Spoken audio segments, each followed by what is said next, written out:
दोस्तों, आज के इस वीडियो में हम आपको उस अकबर इलाहाबादी के बारे में बताने जा रहे हैं जिन्होंने अंग्रेज़ों की नौकरी करते हुए उनके खिलाफ जमकर लिखा। अंग्रेज़ी हुकूमत में किसी भी व्यक्ति को अपनी बात बोलने या लिखने की आज़ादी नहीं थी। इन सब के बीच अकबर इलाहाबादी एक ऐसे व्यक्ति थे जिन्होंने बिना किसी डर और भय के वह सारी बातें लिखी जो शायद उस वक्त कोई सोचने से भी डरता हो। अकबर इलाहाबादी ने 21 साल की उम्र में अपने पहले मुशायरा में 2 लाइन कही थी, समझे वही इसको जो हो दीवाना किसी का, अकबर यह गज़ल मेरी है अफसाना किसी का। इसके बाद धीरे धीरे उनके अंदर बड़ी ही सादगी से हल्के फुल्के अंदाज में बड़ी बड़ी बात कहने का हुनर आ गया।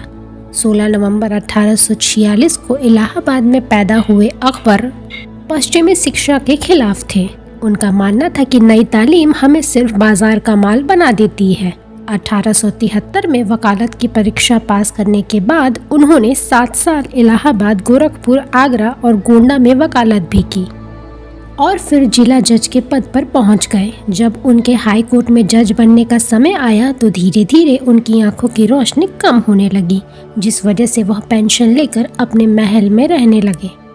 आपको बता दें कि अंग्रेज़ी हुकूमत में अकबर जिन जिन सरकारी पदों पर रहे वहां पर व्यक्ति को इतनी ज़्यादा छूट नहीं दी जाती थी कि वह अंग्रेज़ी व्यवस्था का सीधा तौर पर विरोध कर सके। इसलिए अकबर ने व्यंग्य का रास्ता अपनाया। एक व्यंग्यकार के रूप में अकबर के अंदर यह भी कला थी कि वह दूसरों पर ही नहीं बल्कि खुद पर भी हंसना जानते थे। उस वक्त अंग्रेज़ों के खिलाफ नफरत के बोल बोलना या लिखना किसी खतरे से कम नहीं था।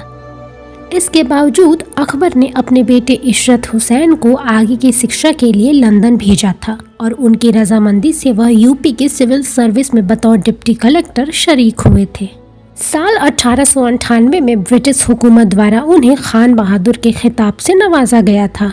अकबर ने यूरोप और उसकी शिक्षा को काफ़ी करीब से देखा था, पर अंग्रेज़ों से नफरत करने की एक सबसे बड़ी वजह आधुनिक शिक्षा और आधुनिक विचारधारा थी, और यह दोनों चीज़ें अंग्रेज़ी ज़ुबान के रास्ते से ही हासिल हो रही थी। इसलिए वह अंग्रेज़ों के खिलाफ हो गए।